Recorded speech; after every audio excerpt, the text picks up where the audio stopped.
ஜெபம் செய்வோம். அல்லேலூயா. கர்த்தரை துதியுங்கள், அவர் நல்லவர், அவர் கிருபை என்றும் உள்ளது. என் ஆத்துமாவே கர்த்தரை ஸ்தோத்திரி, என் முழு உள்ளமே அவருடைய பரிசுத்த நாமத்தை ஸ்தோத்திரி. அன்பின் பரலோக பிதாவே, இந்த காலை வேளைக்காக தேவனுக்கு நன்றி செலுத்துகிறோம். இந்த புதிய நாளை காணும்படி ஆண்டவர் எங்களுக்கு கொடுத்த உன்னதமான கிருபைக்காய் தேவனுக்கு ஸ்தோத்திரம் செலுத்துகிறோம். சென்ற நாட்கள் எல்லாம் கண்மணி போல் எங்களை பாதுகாத்து இந்த புதிய நாளுக்குள் பிரவேசிக்க ஆண்டவர் கொடுத்த கிருபைக்காய் ஸ்தோத்திரம். இந்த புதிய நாளின் கிருபைகளினால் எங்கள் ஒவ்வொருவரையும் நிரப்புவீராக. காலைகள் தோறும் ஒரு கிருபைகள் புதிதாக இருக்கிறபடினால் புது கிருபையால் எங்கள் ஒவ்வொருவரையும் அலங்கரிப்பீராக. உமது வீட்டின் நன்மையினால் திருப்தியாக்கி நடத்துவீராக. இந்த பிரசன்னம் எங்களோடு கூட இருக்கட்டும். பரிசுத்த ஆவியானவர் எங்களோடு கூட இடைப்படும். இயேசுவின் நாமத்தில் ஜெபிக்கிறோம் நல்ல பிதாவே, ஆமென். ஆராதனை காரணமாக தேவநாம மகிமைக்காகவும் நம் யாவரும் எழுந்திருந்த கீதங்களும் கீர்த்தனைகளும் 312வது பாடலை பாடுவோம். தீய மனதை மாற்றுவாரும் தூய ஆவி. கீதங்களும் கீர்த்தனைகளும் 312வது பாடலை பாடுவோம். தீய மனதை மாற்றவாரும் தூய ஆவியே, தூய ஆவியே, கனநேய வேவியே, மாய பாச தழும்பி வாடி வாழும் சாவிதால்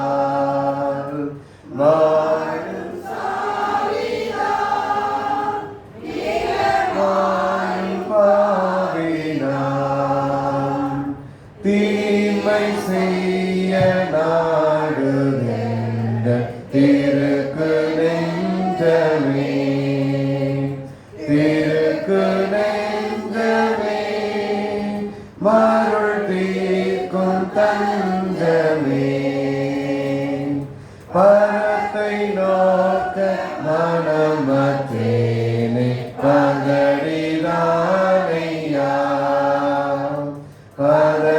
பதறிதானையா, ஒரு பாவினா ஐயா, புதிய சிந்தை புதிய ஆசை ஒரு பிதாக்கவே, ஒரு பிதாக்கவே, அதை புகழ்ந்து காக்கவே, ஏக்கத்தோடு மீட்பை தேடி இறந்து கெஞ்சவே, இறந்து கெஞ்சவே, தினம் இதயம் மஞ்சவே, கிறிஸ்து மீது நாட்டம் கொண்டு கீதம் பாடவே, கீதம் பாடவே, அவர் கிருபை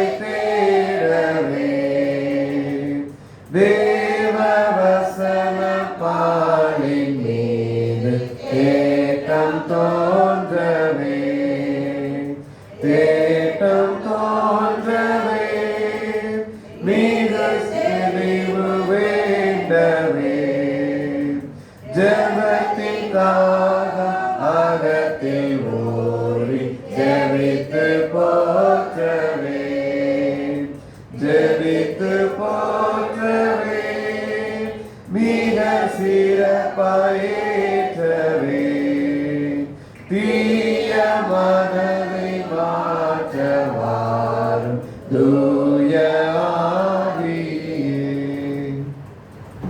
பிதா குமாரன் பரிசுத்த ஆவி நாமத்தினாலே ஆமென். பரமண்டலங்களில் இருக்கிற எங்கள் பிதாவே, நாமம் பரிசுத்தப்படுவதாக, ராஜ்யம் வருவதாக, சித்தம் பரமண்டலத்திலே செய்யப்படுவது போல பூமியில் செய்யப்படுவதாக.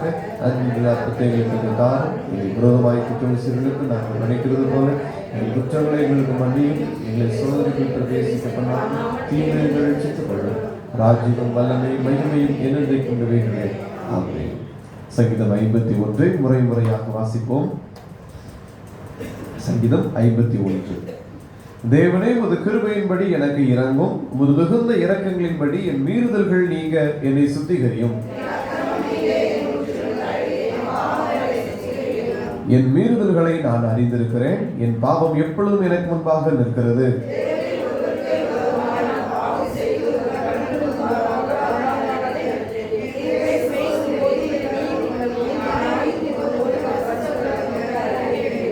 இதோ நான் துர்க்குணத்தில் உருவானேன், என் தாய் என்னை பாவத்தில் கற்பந்தரித்தாள்.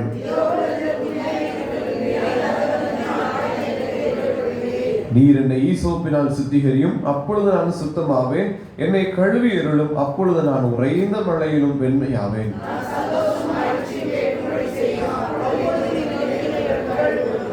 என் பாவங்களை பாராதபடிக்கு நீர் உமது முகத்தை மறைத்து என் அக்கிரமங்களை எல்லாம் நீக்கி அருளும்.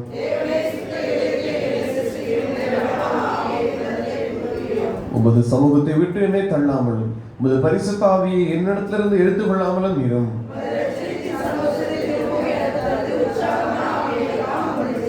அப்பொழுது பாதகருக்கு உமது வழிகளை உபதேசிப்பேன், பாவிகளும் இடத்தில் மனம் திரும்புவார்கள்.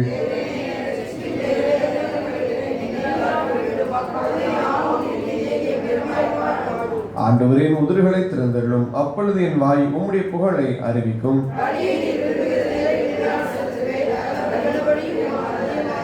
தேவனுக்கு ஏற்கும் பலிகள் நொறுங்குண்ட ஆவிதான். தேவனே, நொறுங்குண்டதும் நறுங்குண்டதுமான இருதயத்தை நீர் புறக்கணியீர். நாம் சேர்ந்து வாசிப்போம். அப்பொழுது தகன பலியில் சப்பாக தகன பலியுமாக நீதியின் பலிகளில் பிரியப்படுவேன். அப்பொழுது பீடத்தின் மேல் காரைகளை வெளியிடுவார்கள். பிதாவுக்கும் குமாரனுக்கும் பரிசுத்த ஆவிக்கும் மகிமை உண்டாவதாக.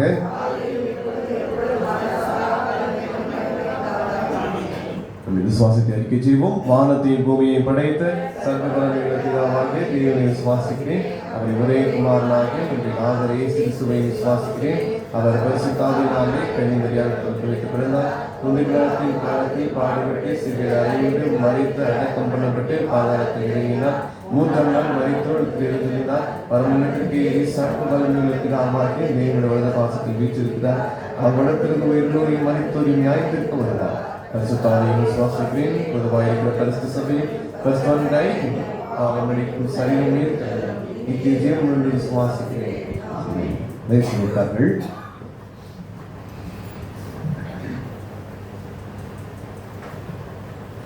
அறிவிப்புகள். இன்று காலை 10 மணிக்கு உபவாச ஜெபம் ஆலயத்தில் நடைபெறும். உபவாச ஜெபம் நடைபெறுகிறதுனாலே மதியம் 12 மணிக்கு பெண்கள் ஐக்கிய சங்க ஜெப கூடுகை இன்று மாத்திரம் நடைபெறாது. உபவாச ஜெபத்தில் நீங்கள் தவறாது கலந்து கொள்ள அன்போடு நினைவுபடுத்துகிறோம். இந்த நாளின் தியானத்திற்காக நாம் 3வது சபை இயேசு கிறிஸ்து சபைகளுக்கு எழுதின கடிதத்திலே 3வது கடிதம் வெளிப்படுத்தின விசேஷம் 2வது அதிகாரம் 12வது வசனம் முதல் 17ஆம் வசனம் வரைக்கும் இந்த காரியம் அடங்கியிருக்கிறது. நாம் இதற்கு முன்பதாக எபேசு சபைக்கு எழுதின கடிதத்தை, சிமிர்னா சபைக்கு எழுதின கடிதத்தை நாம் பார்த்தோம். முதல் கடிதம் எபேசு சபை, அது ஒரு துறைமுக பட்டணம். அடுத்ததாக சிமிர்னா பட்டணம், அதுவும் துறைமுக பட்டணம். அந்த சபையும் துறைமுக பட்டணத்தில் இருந்தது. இரண்டுக்கும் இடையிலே கிட்டத்தட்ட ஒரு 50 மைல் தூரம் உண்டு. 50 முதல் 60 மைல் தூரம் உண்டு. இந்த சிமிர்னாவிலிருந்து ஒரு 50 மைல் தூரம் அடுத்தது பார்த்தால் இந்த பெர்கமோ சபை இருக்கிறது. 12ஆம் வசனத்திலே பார்க்கிறோம். பெர்கமோ என்கிற பகுதி, இது கடற்கரை பகுதி அல்ல, சற்று ஊருக்கு உள் பகுதியில் இருக்கிற ஒரு பட்டணம். இந்த பட்டணத்திற்கு இயேசு என்ன காரியங்களை சொல்கிறார் என்பதை குறித்தான் நாம் இங்கே தியானிக்க போகிறோம். அப்போஸ்தலர் 16வது அதிகாரம் 7ஆம் 8ஆம் வசனத்தை வாசிப்போம். அப்போஸ்தலர் 16 7 8 வசனங்கள். மீசியா தேசம் மட்டும் வந்து பித்தினியா நாட்டுக்கு போக பிரயத்தனம் பண்ணினார்கள். ஆவியானவரோ அவர்களை போக விட்டார். அப்பொழுது அவர்கள் மீசியா பக்கமாய் போய் குரோவாவுக்கு வந்தார்கள். அங்கே ராத்திரியிலே பவுலுக்கு ஒரு தரிசனம் உண்டாயிற்று. அது என்னவெனில், மக்கதோனியா தேசத்தால் ஒருவன் வந்து நின்று. மீசியா என்கிற அந்த காரியத்தை பார்க்கணும். அங்கே வருகிற பொழுது பரிசுத்த ஆவியானவரால் அங்கே அவர்களுக்கு தடை உண்டாகிறது. அதுக்கு பின்பதாக அங்கே வந்து சில வழிகாட்டி அவர்கள் மாறி போகிறதை நம்ம அங்கே வாசிக்கலாம். பவுலினுடைய பிரயாணத்திலே தான் இந்த காரியங்களை குறித்து நாம் 2வது பிரயாணத்திலே பார்க்க முடிகிற வசனத்தை இந்த பெர்கமு சபைக்கு எப்படி தோன்றினது, எப்படி வளர்ந்தது, இதை குறித்ததான எந்த ஒரு தகவலும் கூட காணப்படவில்லை. ஆனால் இந்த பகுதியில் பார்க்கிறோம், மீசியா என்கிற வார்த்தை வருகிறது. இந்த மீசியா பெர்கமுக்கு மிக அருகாமையிலான ஒரு பட்டணம், பெர்கமு சபைக்கு மிக அருகிலான ஒரு பட்டணம். ஆனபடினாலே ஒருவேளை இந்த பகுதி பெர்கமுக்கு இவர்கள் வந்து மீசியாவுக்கு வந்து சில வார்த்தைகளை சொல்லிவிட்டு போனதினாலே அதன் மூலமாய் இந்த பெர்கமுக்குள்ளே தேவ மனிதர்கள் வந்திருக்க கூடும், விசுவாசிகள் உருவாகி இருக்கக்கூடும். அல்லது இதற்கு முந்தின சபை சிமர்னா சபை கிட்டத்தட்ட ஒரு 50-60 மைல் தான் இதற்கு. ஆகவே அங்கிருந்தும் விசுவாசிகள் இந்த வார்த்தைகளை கேட்டுக்கொண்டு வந்திருக்கக்கூடும். அல்லது எபேசு பட்டணத்திலிருந்து கிட்டத்தட்ட 100 மைல் இங்கேயும் இருந்து வந்திருக்கக்கூடும். ஆகவே இப்படிதான் இது பெர்கமு சபை உண்டாகிறது. ஆகவே சரியாக மிகச்சரியாக இந்த வார்த்தை சொல்லப்படவில்லை எப்படி உருவானது என்று. ஆனால் இந்த காரியங்களை எல்லாம் நாம் பார்க்கிறோம். 1 பேதுரு 4வது அதிகாரத்தினுடைய 17வது வசனத்தை வாசிப்போம்.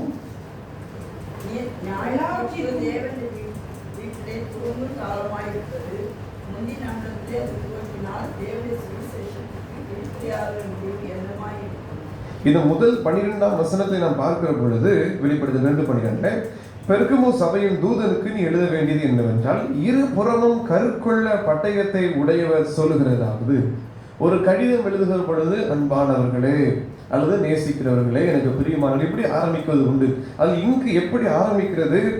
இருபுறமும் கருக்குள்ள பட்டயத்தை உடையவர் சொல்லுகிறதாவது. திருச்சபைக்கு எழுதுகிற பொழுது இப்படி ஒரு கடிதம் வந்தால் எப்படிப்பட்ட ஒரு சம்பவமா இருக்கும்? அப்படி என்றால் அந்த திருச்சபைக்கு எந்த அளவுக்கு தேவ கோபம் இருக்கிறது, கர்த்தருக்கு விரோதமாக இந்த திருச்சபையை செய்கிறார்கள் என்று அர்த்தம். இருபுறமும் கருக்குள்ள பட்டயத்தை உடையவர் எழுதுகிறதாவது என்று நியாய தீர்ப்பிக்கிற தேவன், நியாயம் செய்கிற தேவன் எழுதுகிறதாவது. அக்கிரமங்களை எல்லாம் புறம்பே தள்ளுகிற, அசுத்தங்கள் எல்லாம் பரிசுத்தமாக்குகிற தேவன் சொல்லுகிறதாவது என்கிற விதமாய் இந்த காரியம் ஆரம்பிப்பதினாலே இந்த பெர்கமுக்குள்ளே பல காரியங்கள் கர்த்தருக்கு விரோதமாய் நடைபெற்றதையும் நாம் இந்த வசனத்தின் மூலமாய் நாம் அறிந்து கொள்ள முடிகிறது. வெளிப்படுத்தல் 19ஆம் அதிகாரம். அதனால்தான் 1 பேதுரு 4:17 வாசித்தபடி முதலிலே எங்கே இந்த பரிசுத்தப்படுத்துதல் உண்டாகும் என்றால் தேவ சபையிலே என்று வசனத்தினை வாசித்தோம். வெளிப்படுத்தல் 19:15 வாசிப்போம். வெளிப்படுத்துதல்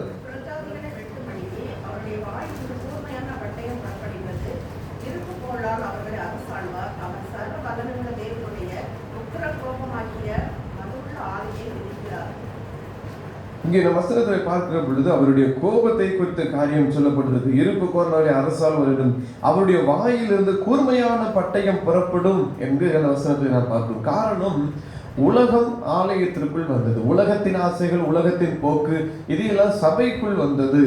ஆகவே இதற்காக தான் கர்த்தர் கோபப்பட்டு மனஸ்தாபப்பட்டு இந்த காரியங்கள் எல்லாம் சொல்கிறதையும் நான் பரிசுத்தப்படுத்துவேன். இருபுறம் கருக்குள்ள பட்டயத்தை உடையவர் சொல்லுகிறதாவது என்று அவர் சொல்கிறார். சபை பரிசுத்தமானது, சபை ஒரு உன்னதமான ஒரு ஸ்தலம், தேவன் உலாவுகிற அது பரிசுத்த ஸ்தலம். இந்த சபைக்குள்ளாக அநேக பாவங்களும் உலகத்தின் காரியங்களும் உள்ளே வந்தபடினாலே அவர் கோபம் கொண்டுதான் இந்த காரியம் சொல்கிறார். இருபுறமும் கருக்குள்ள பட்டயத்தை உடையவர் சொல்லுகிறதாவது என்று சொல்லி அடுத்த வசனத்திலே பார்க்கிறோம். 13ஆம் வசனத்திலே இதுல 3 காரியங்களை கற்றுக்கொள்ள முடிகிறது. பிசாசினுடைய செயல்பாடுகள், திருச்சபைக்குள் வந்த காரியங்களை இதுல நாம் அறியலாம். இந்த பெர்கமு சபையிலே 3 காரியங்கள் உண்டு. 3 காரியங்களில் ஒன்று ஜூயிஸ் என்று சொல்லப்படுகிற ஒரு தெய்வம். அந்த கடவுளுக்கு தலை இருக்காது, தலை இல்லாதபடி இருக்கும். நீங்கள் இப்பொழுது கூட இந்த ஆன்லைனில் கூட நீங்க பார்க்கலாம், ஜூயிஸ் என்கிற தெய்வம். இதை நீங்கள் பார்க்கிற பொழுது அது பெர்கமு என்கிற இந்த ஸ்தலம் மலை பகுதி, சொன்னபடி துறைமுகத்திலிருந்து உள்ளே வருகிற பகுதி, அங்கே கடற்கரை கிடையாது, ஒரு மத்தி பகுதியிலே ஒரு நல்ல ஒரு மலை, கிட்டத்தட்ட ஒரு 1000 அடி உயர்ந்த ஒரு மலை ஸ்தலம். ஆசிய கண்டத்திலேயே ஏசியா மைனர் என்று சொல்லப்படுகிற அந்த பகுதிகளிலேயே மிக உயரமான ஸ்தலம் இந்த பெர்கமு ஸ்தலம். 1000 அடி உயரம் என்று சொல்லி சொல்லப்படுகிறது. ஆகவே இது பிசாசினுடைய தந்திரம் என்ன என்று சொன்னால், அவன் தோற்கப்பட்டு போனவன் ஆனபடினால அவன் என்ன செய்வான், தேவனை போல தன்னை உயர்த்த வேண்டும் என்று நினைப்பான். என்ன நினைத்தாலும் தன்னை தெய்வத்தை போல, ஆண்டவரை போல, இயேசுவை போல உயர்த்தி காண்பிக்க வேண்டும் என்று போலியான முயற்சிகளை செய்வான். ஆனபடினாலே இந்த ஏசியா மைனர்லேயே உயர்ந்த ஸ்தலம் பெர்கமு ஸ்தலம். இது உயர்ந்த ஸ்தலத்தை தன்னுடைய ஆலயத்தை கட்டி வைக்கிறது இது சாத்தானுடைய செயலாக இருக்குது. அவன் உயர்ந்தவன் அல்ல, ஆனால் தன்னை உயர்த்தி காண்பிப்பதற்காக நீங்கள் பார்க்கலாம் உலகத்தில் பல இடங்களிலே மலைகளில் தான் இந்த சாத்தானுடைய கோவில்கள் இருக்கிறதை நாம் பார்க்க முடியும். அவன் தன்னை உயர்ந்தவனாக காட்டிக் கொள்வதற்கு இந்த காரியங்கள் நடைபெறுகிறது. பிறகு ஒரு உயர்ந்த ஸ்தலம், இந்த ஸ்தலத்தில் ஒரு ஆலயத்தை கட்டி வைக்கிறது. ஜூயிஸ்கு என்கிற இந்த கடவுளுக்கு ஒரு ஆலயம் அங்கே உண்டாகிறது. பாருங்கள், இந்த ஜூயிஸனுடைய ஆலயத்துல ஒரு மிகப்பெரிய மத்தியிலே ஒரு பலிபீடம் உண்டு. அது ஒரு வடிவத்திலே இருக்கும். மத்தியில் ஒரு பெரிய ஒரு பலிபீடம் உண்டு. கிட்டத்தட்ட 18 அடி உயரமான அந்த பலிபீடம். ஆகவே இது அந்த ஜனங்களுக்கு மத்தியில இந்த பெர்கமு பகுதியில இருக்கிறதை நாம் பாருங்கள். ஜூயிஸ் கடவுளின் நிமித்தமாக அவனை வணங்க வேண்டும் என்பதற்காக இந்த தெய்வத்திற்குரிய காரியங்கள் எல்லாம் செய்யப்பட்டு மலையின் மீது 1000 அடி உயர்ந்த அந்த ஸ்தலத்திலே அதற்கு மேல் ஒரு பலிபீடத்தை கட்டி அங்கு இந்த ஆட்சிகள் நடக்கிறதையும் அங்கே சாத்தான் செயல்படுகிறதையும் நாம் பார்க்கலாம். 13ஆம் வசனத்திலே உன் கிரியைகளையும் சாத்தானுடைய சிங்காசனம் இருக்கிற இடத்தில் நீ குடியிருக்கிறதையும் என்று பார்ப்போம். கடிதத்தில் சாத்தான் குடியிருக்கிற ஸ்தலத்திலே நீ இருக்கிறதையும், அவருடைய சிங்காசனம் எங்க இருக்கிறது என்று சொல்லி பார்க்கணும். அவருடைய சிங்காசனத்தை அங்கே வைத்திருக்கிறதாக இந்த பெர்கமுவை வைக்கிறதை கடிதத்தில் அவர் நினைப்போட்டு எழுதுகிறதை நாம் பார்க்கலாம். முதலாவது எபேசு சபைக்கு எழுதுகிற பொழுது அவர் என்ன சொல்வார்? உலகத்தின் காரியங்கள் நீங்கள் விட்டு பிசாசுக்கு இடம் கொடுக்கிறதாக இருக்கிறது என்று சொல்லி நாம் எழுதுகிறதை பார்க்கிறோம். அதே காரியம் சிமிர்னா சபைக்கு வருகிற பொழுது யூதர்கள் சாத்தானை செயல்பட்டார்கள் என்று பார்க்கிறோம். 9ஆம் வசனத்திலே மத்திய பகுதியிலே பார்க்கிறோம். யூதர்கள் என்று சொல்லி யூதராய் இல்லாமல் சாத்தானுடைய கூட்டத்தாராய் இருந்தார்கள் என்று. ஆனால் இப்பொழுது இந்த சபைக்கு வருகிற பொழுது சாத்தானுடைய சிங்காசனமே நேரடியாக இந்த பகுதியில் இருக்கிறது, பெர்கமுவிலே இருக்கிறதை பார்க்கிறோம். சாத்தானுடைய சிங்காசனம் இருக்கிற இடத்தில் நீ கூடியிருக்கிற என்று பார்க்கிறோம். பெர்கமு அந்த ஜூயிஸினுடைய அந்த பலிபீடம், சாத்தானுடைய பலிபீடமே அவர்கள் மத்தியில் இருக்கிறது. அப்படியானால் இந்த ஜனங்கள் எப்படி ஆட்கொள்ளப்படுவார்கள், இந்த சபை எப்படி ஆட்கொள்ளப்படும் என்பதை நாம் புரிந்து கொள்ள வேண்டும். முதல் காரியம் இந்த ஜூயிஸ் கடவுள். இரண்டாவது காரியம் அஸ்கலிப்பஸ் என்று சொல்லப்படுகிற ஒரு தெய்வம். அவர் ஒரு மனிதர். அஸ்கலிப்பஸ் அவருடைய ஆலயமும் அந்த அந்நிய தெய்வத்தினுடைய ஆலயமும் அந்த பகுதியில் கோவிலும் அங்கே இருக்கிறது இந்த பெர்கமு பகுதியிலே. இங்கே நீங்கள் என்ன செய்ய வேண்டும் என்றால், இங்கே வியாதியஸ்தர்கள் இங்கே போவார்கள், அவர்களுக்கு விடுதலை கிடைக்கும். எப்படி என்று சொன்னால், இந்த தெய்வத்தை குறித்து நீங்கள் அஸ்கலிப்பஸ் இதை நீங்கள் ஆன்லைனில் போய் பார்த்தால் அவருடைய கைகளிலும் ஒரு கோல் இருக்கும். அந்த கோலை சுற்றி பாம்பு சுற்றி இருக்கிற ஒரு காரியத்தை பார்க்க முடியும். இது எங்க நடந்ததுன்னா, இஸ்ரவேல் ஜனங்களை கூட்டி கொண்டு போகிற பொழுது அவர் ஒரு பாம்பினை உயர்த்தி பிடி, அப்பொழுது வியாதியஸ்தர்கள் எல்லாம் குணமாவார்கள் இயேசு சொன்ன காரியம். ஆகவே அதை அப்படியே பின்பற்றுகிறதை பார்க்கலாம். மருத்துவர்களுக்கான அந்த சிம்பலிலே கூட இந்த காரியத்தை தான் வைத்திருப்பார்கள். நம்முடைய தேவன் சொல்லிக் கொடுத்த அந்த காரியங்கள், விடுதலைக்குரிய காரியங்களை தான் அவர்கள் செய்கிறார்கள். ஆனால் இந்த மனிதனும் கூட, இந்த தெய்வமும் அப்படிதான். அவர் தலைகீழாக வைத்திருப்பார். தரையிலே அந்த கோலை ஊடி இருக்கிறபடி அந்த கோலிலே பாம்பு சுற்றி இருக்கிறது போல இந்த தெய்வத்தினுடைய படத்தை நீங்கள் இன்றும் பார்க்கலாம். இந்த வியாதியஸ்தர்கள் ஒருவேளை ஒரு பலவீனம் இருக்கிறது என்று சொன்னால் என்ன செய்ய, இந்த ஆலயத்திற்கு போக வேண்டும், அஸ்கலிப்பஸ் கோவிலுக்கு போக வேண்டும். இந்த கோயில் முழுவதும் பாம்புகள் அநேகம் இருக்கும். ஒரு வியாதியஸ்தன் கோயிலே போய் தரையிலே அவன் முழுமையாய் படுத்து கிடக்க வேண்டும். இந்த பாம்பு அவன் மீது ஏறி இறங்கி போனால் அந்த வியாதி குணமாகி விடுமா. ஆகவே இப்படி இந்த சபையிலே செய்யப்பட்டது. ஒரு வியாதியஸ்தன் இப்படி போய் படுத்திருக்க வேண்டும். அது பல பாம்புகள் சுற்றி கொண்டிருக்கும். ஏதாவது ஒன்று ஏறி இறங்கி அவன் மீது ஊறி இறங்கி விட்டால் அவனுக்கு அந்த வியாதி போய்விடும். இதுதான் இந்த பகுதியில் பெர்கமுவிலே நடந்த ஒரு காரியம். பாருங்கள், நம்ம எவ்வளவு கொடுத்து வைத்தவர்கள். நாம் இருக்கிற இடத்திலேயே கர்த்தரை நோக்கி கூப்பிடுகிறோம். அவர் நமக்கு எப்படி இலவசமாய் சுகம் கொடுக்கிறார். இவ்வளவு வேதனைகளும் இவ்வளவு காரியங்களும் உலகத்தின் போக்கில் இருக்கிறது.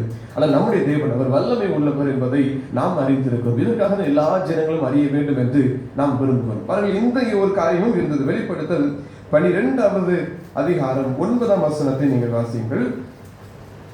உலகம் அனைத்தையும் மோசம் போகிற பிசாசு என்றும் சாத்தான் என்றும் சொல்லப்பட்ட பழைய பாம்பாகிய பெரிய வலுசர்ப்பம் தள்ளப்பட்டது. அது பூமியிலே விட தள்ளப்பட்டது. அதனோடே கூட அதை சேர்ந்த தூதரும் தள்ளப்பட்டார்கள். உலகம் அனைத்தையும் மோசம் போக்குகிற பிசாசு என்கிற சாத்தான் என்று சொல்லப்பட்ட பழைய பாம்பாகிய பெரிய வலுசர்ப்பம். பாம்பு என்றாலே அந்த பிசாசினுடைய கிரியைகள் என்று நாம் அறிந்திருக்கிறோம். அது தள்ளப்பட்ட கிரியை. ஆகவே இந்த கோவிலிலே பிரதானமாக இருக்கிறது இந்த பாம்பினுடைய செயல்பாடுகளாய் பார்க்க முடியும். இது அஸ்கலிப்பஸ் இரண்டாவது காரியம். மூன்றாவதாக அகஸ்டஸ் ராயன் என்று சொல்லுகிறவருக்கு ஒரு கோவில் உண்டு. அந்த ராயனுக்கு ஒரு கோவில் உண்டு. நீங்கள் என்ன செய்ய வேண்டும்? இந்த சிமிர்னா சபையில் செய்தது போலதான், வருடத்திற்கு ஒரு முறை இந்த கோயிலுக்கு போக வேண்டும். நான் ராயனுடையவன், ராயனை நான் வணங்குகிறவன் என்று சொல்லி அங்கே சத்தியம் செய்ய வேண்டும். அப்படி என்றால் உங்களுக்கு ஒரு காரியத்தை கொடுத்து விடுவார்கள். உங்களை அதற்கு பின்பதாக கொலை செய்ய மாட்டார்கள். நீங்கள் ஒருவேளை வருடத்துக்கு ஒரு முறை சென்று நான் ராயனுடையவன் என்று நீங்கள் சொல்லவில்லை என்றால் எப்போது வேண்டுமானாலும் உங்களை கொலை செய்து விடுவார்கள். அப்படி ஒரு காரியமும் இந்த பெர்கமு பகுதியிலே இருந்து கொண்டிருந்தது. ஒரு பக்கம் ஜூயிஸ் கடவுள், இன்னொரு பக்கம் அஸ்கலிபஸினுடைய காரியமும், இன்னொரு பக்கம் இந்த அகஸ்டஸ் ராயனுடைய காரியம். இப்படி 3 காரியங்களும் இருக்கிறது. அப்படியானால் ஒருவர் நம்முடைய பகுதியில் இருக்கிறார் என்று சொன்னால் அவர் ஜூயிஸ் தெய்வத்தை உடையவராக இருப்பார். அவர் அந்த வழிபாடுகளுக்கெல்லாம் போய் கொண்டிருப்பார், நம்மளையும் அழைப்பார். இன்னொருவர் பார்த்தால் அவர் அஸ்கலிபஸுடைய அந்த ஆலயங்களுக்கு போகிறவராக இருப்பார். அவர் நம்மை குறித்து அழைக்கிற பொழுது நாம் போக வேண்டும். இல்லை என்றால் ஏதாவது ஒரு பகுதிக்கு சென்று தான் ஆக வேண்டும். 3 ஏதாவது ஒன்றுக்கு போய் ஆக வேண்டும். கண்டிப்பா எங்க போக வேண்டும்? அகஸ்டஸ் ராயனுடைய முக்கியமான காரியத்துக்கு போக வேண்டும். எல்லாரும் எங்கே போகிறார்களோ இல்லையோ அகஸ்டஸ் ராயனுடைய அந்த ஆலயத்திற்கு போக வேண்டும். வருடத்திற்கு ஒரு முறை அங்கு சென்றுதான் ஆக வேண்டும். இல்லை என்றால் கொலை செய்து விடுவார்கள். இப்படி இருக்க இதற்கு மத்தியில் எப்படி ஒரு தேவ சபை உண்டானது? இதற்கு மத்தியில் 3 காரியங்கள் இருக்கிறது. எப்படியானாலும் இந்த தெய்வத்தை வணங்கிதான் ஆக வேண்டும். இயேசுவை வணங்குவதற்கு இதில் வாய்ப்பே இல்லை. இல்லை என்று சொல்லி யாராகிலும் சொல்லி கொடுத்து விடுவார்கள். போர்ச்சவர்களிடத்துல இப்படி ஒருவர் இருக்கிறார் என்று சொல்லி உடனடியாக காட்டி கொடுத்து விடுவார்கள். இதற்கு மத்தியில் தான் சாட்சியாக இருந்த ஒரு கூட்டம் தேவ சபை உருவானது. நாங்கள் இயேசுவை தான் நேசிப்போம், அவரை தான் நாங்கள் விசுவாசிப்போம், அவரை தான் பின்பற்றுவோம் என்று ஒரு கூட்டம் வைராக்கியமா இருந்தது. அதுதான் இந்த பெர்கமு சபை. பாருங்கள், இந்த 13ஆம் வசனத்துல என் நாமத்தை நீ பற்றி கொண்டிருக்கிறதையும், அதுதான் முதலில் சொன்னபடி அந்த வியாதி அஸ்கலிபஸ் என்று சொல்லப்பட்ட காரியத்துல நாம் பார்க்கிறோம். எல்லாரும் அந்த காரியங்களில் நம்பி போனாலும் கர்த்தருடைய ஜனங்கள் கர்த்தரே தேவனிடம் சொல்லி அங்கு நம்பி கொண்டிருந்ததையும், அதுக்கு சாத்தான் குடிகொண்டிருக்கிற இடத்துல உங்களுக்குள்ள எனக்கு உண்மை உள்ள சாட்சியான அந்திப்பா என்பவன் கொல்லப்பட்ட நாட்களில் என்னை பற்றும் விசுவாசத்தை நீ மறுதலியாமல் இருக்கிறதையும் அறிந்திருக்கிறேன். சாட்சியாய் வாழ்ந்தவர்கள் இவ்வளவு சொன்னபடி 3 கஷ்டங்கள் இருந்தாலும் இதற்கு இணங்காமல் கர்த்தரே தேவன் என்று சொல்லி இருந்தவர்கள்.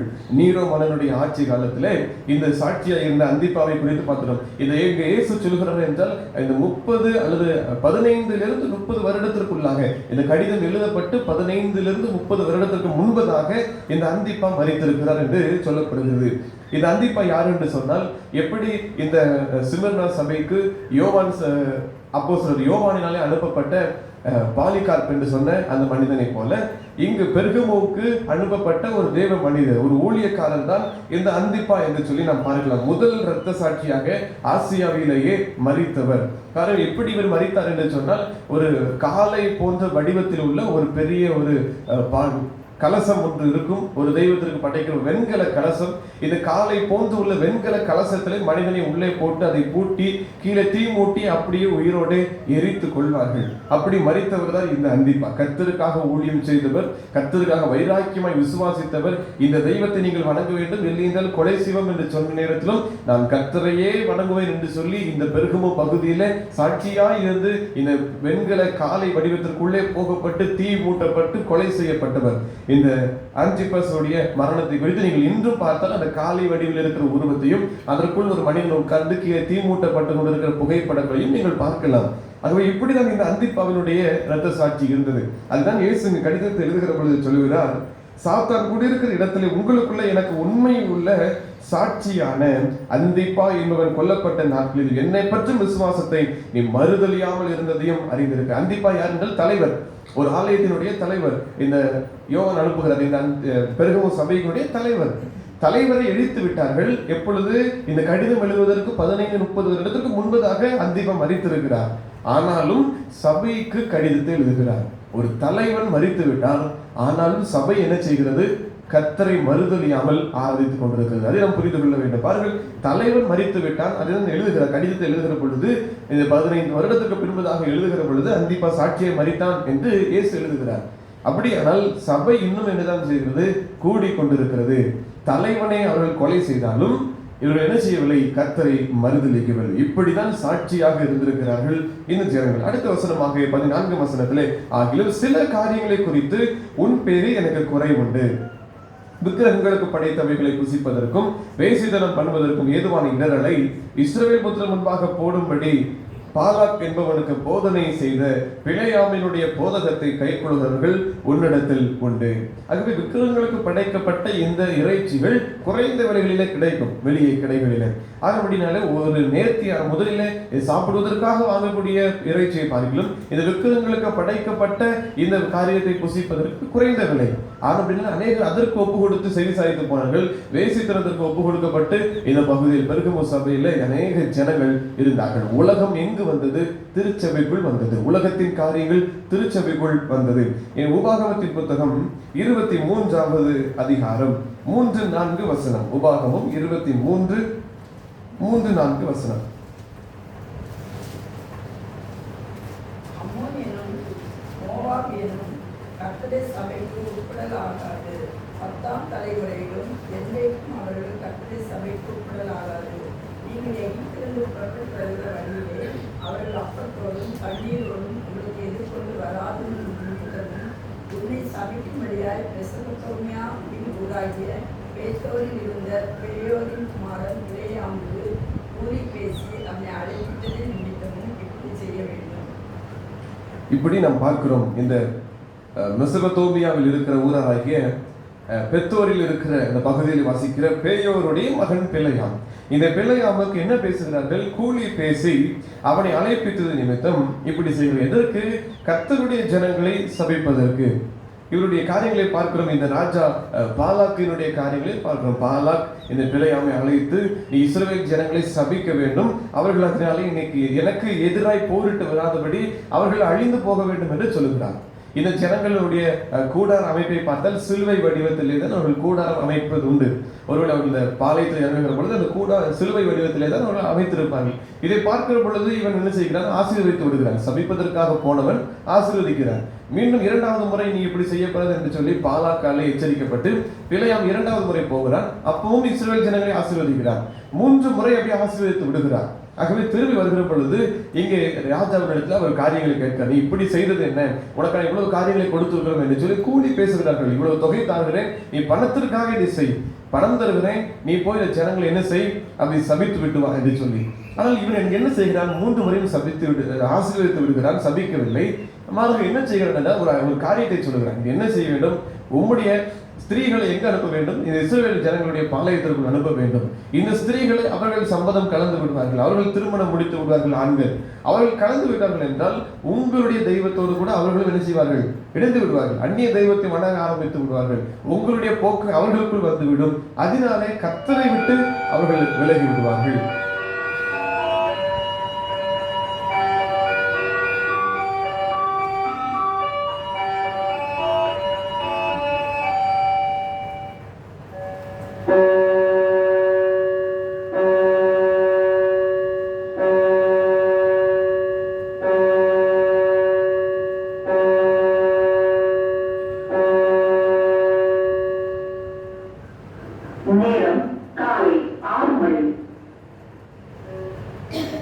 தேவனுடைய வசனத்தை கேட்டு அதன்படி செய்கிறவர்களே எனக்கு தாயும் எனக்கு சகோதரனுமாய் இருக்கிறார்கள்.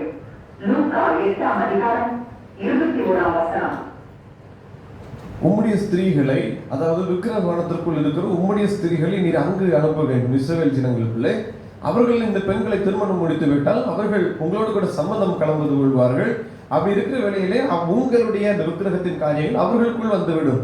அவர்களுக்குள் இப்படி காரியங்கள் வந்துவிட்டனால் பிரஜாதியாரோட கூட நீங்கள் கடவாதீர்கள் என்று கர்த்தர் சொல்லியிருக்கிறார். இவர்கள் இப்படி செய்து விட்டார்கள் என்றால் இவர்கள் பழக்கம் அவர்களுக்குள் இஸ்ரவேல் ஜனங்களுக்குள் வந்துவிடும். இஸ்ரவேல் ஜனங்களுடைய இருந்து கர்த்தருடைய கிருபை விலகிவிடும். நீ எளிதாக அவர்களை மேற்கொள்ளலாம், அவர்கள் உன்னை மேற்கொள்ள மாட்டார்கள், கர்த்தர் அவர்களை விட்டு போய்விடுவார் என்று சொல்லி எதற்காக இந்த பிலேயாம் இந்த காரியத்தை சொன்னான் என்றால் கூலிக்காக, பணத்திற்காக இந்த காரியத்தை சொல்றார். 2 பேதுரு 2வது அதிகாரம் 15ஆம் வசனத்தை நீங்கள் வாசித்தால் 2 பேதுரு 2:15 செம்மையான வழியை விட்டு தப்பி நடந்து பேயோரின் குமாரனாகிய பிலேயாமின் வழியை பின்பற்றி போனவர்கள் அவன் அதீதத்தின் கூலியை விரும்பி, அந்நீதத்தின் கூலி காசுக்காக இப்படி இஸ்ரவேல் ஜனங்களை, கர்த்தருடைய ஜனங்களை அங்கு இப்படி செய்கிறபடிக்கு வழி காண்பித்து கொடுத்தவன் தான் இந்த பிலேயாம். கூலிக்காக செய்த ஒரு ஊழியன், கூலிக்காக கர்த்தருடைய ஆலயத்தை தீட்டுப்படுத்தின ஒரு மனுஷன், கூலிக்காக கர்த்தருடைய ஜனங்களை தீட்டுப்படுத்தின ஒரு மனுஷன். 2 காரியங்களை பார்க்கிறோம். ஒரு பக்கம் ஒரு சபை தலைவர், அந்திப்பா என்கிற சபை தலைவர், நான் கர்த்தரையே தேவன் என்று அறிவிப்பேன், என்ன நடந்தாலும் சொல்லுவேன் என்று சொல்கிறார். அவர் அந்த இரத்த சாட்சியை மறிக்கிறார். இன்னொரு பக்கம் காசு வாங்கி கொண்டு கர்த்தருடைய ஜனங்களை பாவம் செய்ய வைக்கிற பிழையாம். இரண்டு காரியங்களை எங்க நாம் பார்க்கிறோம். இதுதான் எங்க இருக்கிறது என்றால் சபைக்குள் இருக்கிறது என்று சொல்லி அங்கே இந்த நேரத்தில் தான் கடிதத்தை எழுதுகிறார். உண்மையுள்ள கர்த்தருக்காக இரத்த சாட்சியை மறிக்கிற இவ்வளவு போராட்டத்துக்கு மத்தியில் நான் இயேசுவை பின்பற்றுவேன் என்று விசுவாசமா இருக்கிற ஒரு கூட்ட ஜனங்கள், இன்னொரு பக்கம் காசு வாங்கி கொண்டு கூலிக்காக இப்படிப்பட்ட தவறான காரியங்களை சபைக்குள் கொண்டு வருகிற ஊழியர்கள், இந்த இரண்டு பிரிவா இருக்கிற இந்த இதுக்கு மத்தியில் தான் கர்த்தருடைய கடிதம் இது சபைக்கு இந்த இப்படிப்பட்ட காரியங்கள் வருகிறது. இருபுறமும் கருக்குள்ள பட்டயத்தை உடையவர் எழுதுகிறதாவது என்று சொல்லி 15ஆம் வசனத்துல அப்படியே நிக்கோலாய் மதஸ்தருடைய போதகத்தை கை கொடுக்கிறவர்களுக்கும் உன்னிடத்தில் உண்டு, அதை நான் வெறுக்கிறேன். இப்படிப்பட்ட கர்த்தர் வெறுக்கக்கூடிய காரியங்களையும் சமுதாயத்தினுடைய இருக்கிற எல்லா எண்ணங்கள் தன்னுடைய எண்ணம் போல போக்கில வாழ்கிறது தான் இந்த மதஸ்தருடைய காரியம். தங்களுடைய யோசனைகள் வாழ்வது அது சமுதாயத்திற்குள் இருக்கலாம், ஆனால் திருச்சபைக்குள் இவைகளை கொண்டு வரப்படுது. திருச்சபை பரிசுத்தமானது, சபை பரிசுத்தமானது, பரிசுத்தமான ஜனங்கள் கூடி வருகிற காரியம், பரிசுத்த தேவன் இருக்கிற ஸ்தலம். ஆகவே இப்படியெல்லாம் உள்ளே வர ஆரம்பித்த பின்பதாக தான் கர்த்தர் அதை நான் வெறுக்கிறேன் என்று சொல்லி எழுதுகிறார். 16ஆம் வசனத்திலே சொல்லுகிறார், நீ மனம் திரும்ப, இல்லாவிட்டால் நான் சீக்கிரமாய் உன்னிடத்தில் வந்து என் வாயின் பட்டயத்தால் அவர்களோட யுத்தம் பண்ணுவேன். வாயின் பட்டயத்தால், வார்த்தையால் அந்த பட்டயம் இருவரும் கருக்குள்ளது, அது அங்க சுத்தம் பண்ணும், அது அசுத்தத்தை எல்லாம் நீக்கும் என்று கர்த்தர் சொல்கிறார். நீ மனம் திரும்ப வேண்டும் என்று சொல்லி சபைக்கு எழுதுகிறார். அங்கே சபை பரிசுத்தமாக இருக்க வேண்டும். அங்கு சபைக்குள் உலகம் வரக்கூடாது, உலகத்தின் காரியங்கள் சபைக்குள் வரக்கூடாது. காசுக்காக பிழையாமை போல அநேகர் இப்படி செயல்படுவார்கள், ஆகவே எச்சரிக்கையாக இருக்க வேண்டும் என்று கர்த்தர் சபைக்கு எழுதி நீ மனம் திரும்ப என்று அங்கே சொல்கிறார். 17ஆம் வசனத்திலே ஆவியானவர் சபைக்கு சொல்கிறதை காதுள்ளவன் கேட்க கடவன், கீழ்ப்படிய மனதுள்ளவன் கேட்க கடவன், இதை விசுவாசிக்கிறவன் அதை கேட்க கடவன், இதை புரிகிறவன் அதை செய்யும்படி செய்ய விரும்புகிறவன் கேட்க கடவன் என்று சொல்லி ஜெயம் கொள்கிறவனுக்கு நான் மறைவான மன்னாவை புசிக்க கொடுத்து ஜெயம் கொள்கிறவனுக்கு என்கிற காரியத்தை சொல்கிற பொழுது 1 யோவான் 5ஆவது அதிகாரம் 4-5 வசனத்தை ஜெயம் கொள்கிறவன் யார் என்று நாம் பார்க்கலாம். ஒவ்வொரு காரியத்திலும் இந்த ஜெயம் கொள்கிறவன் வருகிறது. 1 யோவான் 5:4-5 தேவனால் பிறப்பதெல்லாம் உலகத்தை ஜெயிக்கும், நம்முடைய விசுவாசமே உலகத்தை ஜெயிக்கிற ஜெயம். இயேசுவானவர் தேவனுடைய குமாரன் என்று விசுவாசிக்கிறவனையே என்று உலகத்தை ஜெயிக்கிறவன் யார்? அப்படியானால் இயேசுவை விசுவாசிக்கிறவர்கள் தான் ஜெயம் கொடுக்கிறவர்கள், இயேசுவை பின்பற்றுகிறவர்கள், உண்மையாய் பின்பற்றுகிறவர்கள் தான் ஜெயம் கொடுக்கிறவர்கள். இவர்களுக்கு எழுதுகிற காரியம் தான் ஜெயம் கொடுக்கிறவனுக்கு நான் மறைவான மன்னாவை புசிக்க கொடுத்து கர்த்தர் சொல்கிறார், நானே ஜீவ அப்பம், வானத்திலிருந்து இறங்கின ஜீவ அப்பம் நானே என்று சொல்லி தன்னை ஒப்பு கொடுப்பேன். இந்த மறைவான மன்னாவை நான் ஒப்பு கொடுப்பேன் என்று சொல்லி இந்த மறைவை எல்லாம் வெளிப்படுத்துவேன். இந்த உலகத்தினுடைய காரியங்கள், உலகத்துக்கு பின்பதாக செயல்படுகிற காரியங்கள், இந்த தெய்வனுடைய காரியங்கள், மறைவாய் இருக்கிற எல்லா காரியங்களையும் வெளிப்படுத்துவேன், மறைபொருளை உங்களுக்கு வெளிப்படுத்துவேன். அதுதான் இந்த மன்னாவினுடைய காரியங்கள் குறிக்கிறது. அடுத்ததாக அவனுக்கு வெண்மையான குறிக்கல்.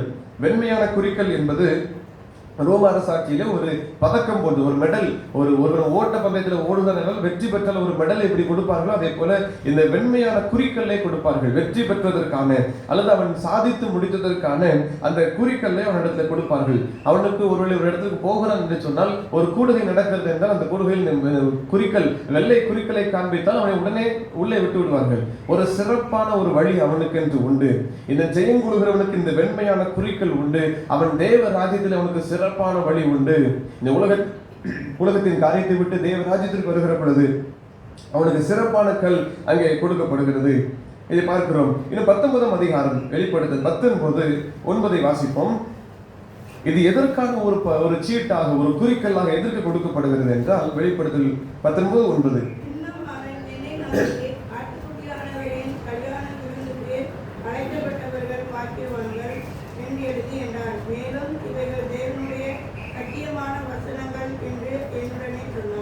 ஆட்டுக்குட்டியானவருடைய கல்யாண விருந்துக்கு அழைக்கப்பட்டவர்களுக்கு கொடுக்கப்படுகிற ஒரு வெள்ளை குறிக்கல், நமக்கு அதெல்லாம் கொடுக்கப்படுகிற ஒரு அடையாளம்.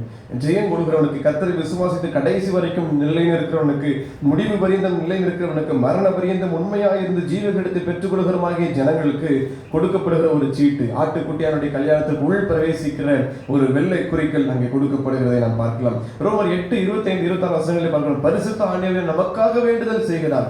இதுதான் கொடுக்கப்படுகிற ஒரு குறிக்கல்லாக ஒரு சிறப்பான ஒரு பாதையாய் இருக்கிறது. ஜெயங்களுக்கு கொடுக்கப்படுகிற ஒரு சிறப்பான பாதையாய் இருக்கிறது. இன்னும் 17ஆம் வசனத்தில் இன்னும் கடைசியை பார்க்கிற பொழுது, அந்த கல்லின் மேல் எழுதப்பட்டதும் அதை பெறுகிறவனே என்று வேறு ஒருவனும் அறியக்கூடாததும் ஆகிய புதிய நாமத்தை கொடுப்பேன் என்று எழுது. புதிய நாமம் ஒன்று கொடுக்கப்படுகிறது. பிலிப்பியர் 2ஆம் அதிகாரம் 9ஆம் வசனத்தை வாசிப்போம். பிலிப்பியர் 2:9. ஆதலால் தேவன் எல்லாவற்றுக்கும் மேலாக அவரை உயர்த்தி அது கொடுத்து அந்த காரியங்களில் 11ஆம் வசனம் வரைக்கும் நாம் பார்க்கிற பொழுது இங்கே ஒரு புதிய ஒரு நாமம், எல்லா நாமத்திற்கும் மேலான நாமத்தை அவர் தந்துள்ளார். என்ன சொல்கிற? பிதாவாகிய தேவனுக்கு மகிமையாக இயேசு கிறிஸ்து கர்த்தர் என்று அவருக்கு சொல்லப்பட்டது. இயேசு கிறிஸ்து கர்த்தர் என்று அவருக்கு புதிய நாமம் ஒன்று கொடுக்கப்படுகிறது. இந்த நாமம் அவர் யார் என்று சொல்லி நாவுகள் யாவும் அறிக்கை பண்ணும்படி, முழங்கால் முழங்கும்படிக்கு எல்லாம் அந்த காரியங்கள் எல்லாம் வெளிப்படும்படி அந்த கர்த்தர் என்கிற புதிய நாமம் அருளப்பட்டது. ஆதியாகமம் 17ஆம் அதிகாரத்திலே 5ஆம் வசனத்தை ஒரு வசனம் பார்த்து நிறைவு செய்வோம். ஆதியாகமம் 17:5. இனி உன் பேர் ஆபிரகாம் எனப்படாமல் நான் உன்னை திரளான ஜாதிகளுக்கு அப்பனாக ஏற்படுத்தினபடியால் உன் பேர் ஆபிரகாம் எனப்படும். திரளான ஜாதிகளுக்கு தகப்பன் ஆனபடினாலே ஆபிரகாம் என்று அழைக்கிறது. இவர் கர்த்தர், எல்லாவற்றிற்கும் மேலானவர் ஆனபடினாலே இயேசு கிறிஸ்துவுக்கு கர்த்தர் என்று அழைக்கப்பட்டது. ஆதியாகமம் 32:28 வசனத்திலே பார்க்கிறோம். அப்பொழுது அவருடைய பேர் இனி யாக்கோபு எனப்படாமல் இஸ்ரவேல் எனப்படும், தேவனோடு மனிதனோடு போராடி மேற்கொண்டாய் என்று அவனுக்கு இஸ்ரவேல் என்று அழைக்கப்படுகிறது. அப்படி என்றால் இந்த புதிய நாமம் நம்முடைய ஓட்டத்தை அது குறிக்கக்கூடிய ஒரு புதிய நாமமாக இருக்கும். இது யாருக்கு தெரியும்? அந்த கல்லை பெறுகிறவனுக்கே அன்றி வேறொருவருக்கும் அந்த வார்த்தை புரியாது, வேறொருவருக்கு தெரிய வைக்கப்படாது. ஆகவே இந்த புதிய நாமம் அளிக்கப்படுகிறது, புதிய ஒரு அனுபவம் அளிக்கப்படுகிறது. அது எப்படி என்றால் பழைய மனுஷனுடைய காரியங்கள் அல்ல, இனி அந்த மனுஷனுடைய எல்லா சுருக்கத்தையும் உடைய ஒரு புதிய நாமம் கர்த்தர் என்று சொல்லி இயேசு கிறிஸ்துவுக்கு சொல்லப்பட்ட பிரகாரமாய் எல்லா ஜீவன்களுக்கும் தகப்பனாய் இருக்கிற ஆபிரகாமை ஆபிரகாம் என்று சொல்லப்பட்ட காரியம் போல நமக்கும் அந்த புதிய நாமம் அளிக்கப்படுகிறது, புதிய கிருபை அளிக்கப்படுகிறது. இவ்வளவு உபத்திரவத்திற்கு மத்தியிலே தான் இந்த பெர்கமு சபை நிலை நின்றது, பெர்கமு சபை கூடினது. சபை தலைவரையே பிடித்து கொலை செய்த பொழுது 30 ஆண்டுகள் அது ஜீவனம் பண்ணி கர்த்தரை ஆதரித்தார்கள்.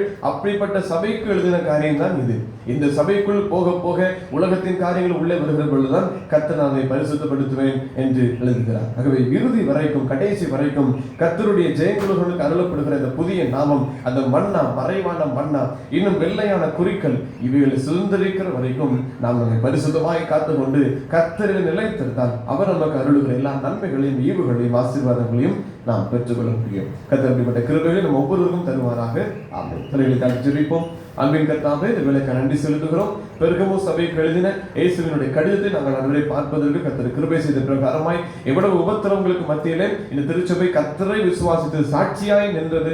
சாத்தானுடைய பலிபீடமே இந்த ஸ்தலத்தில் இருந்தாலும் அதற்கு மத்தியிலே இந்த ஜனங்கள் குடியிருந்து கர்த்தரே தேவனிடம் சொல்லி விசுவாசித்து சாட்சியாய் வாழ்ந்த பிரகாரமாய் எங்கள் பகுதியும் அதே போலதான் ஆண்டவரே பெர்கமு சபை போல இருந்தாலும் நாங்களும் அவருடைய சுற்றி பல காரியங்கள் பலிபீடங்கள் இருந்தாலும் கர்த்தரே தேவன் என்று சொல்லி நாங்கள் இதுவரைக்கும் ஆராதித்துக் கொண்டு வருவதற்கு ஆண்டவர் கிருபை தருகிறே ஸ்தோத்திரம். ஆனாலும் இந்த திருச்சபைக்குள் உலகம் உள்ளே வந்தது போல எங்கள் திருச்சபைக்குள்ளே எங்களுக்குள்ளே ஆண்டவரை இப்படி உலகத்தின் காரியங்கள் உள்ளே வராதபடி இருக்க ஆண்டவர் கிருபை செய்வீராக. உலகத்தின் ஆசவாசங்கள், உலகத்தினுடைய ஆண்டவர் இச்சைகள், உலகத்தினுடைய சிற்றின்பங்கள் எங்களை மேற்கொள்ளாதபடி இருக்க கர்த்தர் கிருபை செய்வீராக. கர்த்தரே தேவன் என்று அறிக்கை செய்து அவரையே விசுவாசித்து சாட்சியாய் நடப்பதற்கு கர்த்தர் கிருபை தருவீராக. ஒரு சபை தலைவர் வைராக்கியமாய் ஊழியம் செய்து கொண்டிருந்த மனிதரையே பிடித்து ஆண்டவரே அந்திப்பாவையே கொலை செய்தார்கள். ஆனாலும் ஜனங்கள் கர்த்தரே தேவன் என்று பிடித்து நின்று ஆண்டவர் இறுதி வரைக்கும் இந்த சபையின் பிரகாரமாய் ஆண்டவரே எங்களையும் கடைசி வரைக்கும் நிலைநிற்பதற்கு கர்த்தர் எங்களை உதவி செய்துள்ள வேண்டும் என்பதை நாங்கள் ஜெபிக்கிறோம். என்ன நடந்தாலும், என்ன துன்பங்கள் நேர்ந்தாலும் கர்த்தரை நாங்கள் பிடித்து விசுவாசித்து நடப்பதற்கு ஆண்டவர் கிருபை செய்வீராக. ஒரு பக்கம் ஆண்டவரே பணத்திற்காக செயல்பட்ட இந்த பிழையாமை போன்ற காரியங்களை எங்கள் திருச்சபைகளுக்குள் வராதபடி இருக்க கர்த்தர் எங்களை விலக்கி காத்துக் கொள்வீராக.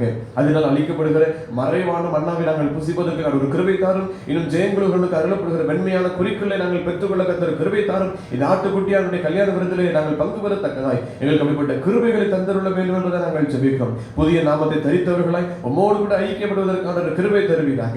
எங்கள் ஒவ்வொருவரின் ஜீவபலியை அர்ப்பணிக்கிறோம். இந்த நாள் பணிகள் ஒவ்வொன்றையும் ஆசீர்வதித்தாரும். பிரயாணங்கள் வாய்க்கப்படுங்க, வேலையை ஆசீர்வதிங்க. ஆலயத்தின் பணிகளில் கர்த்தருடைய கிருபை கூட தங்கி இருப்பதாக.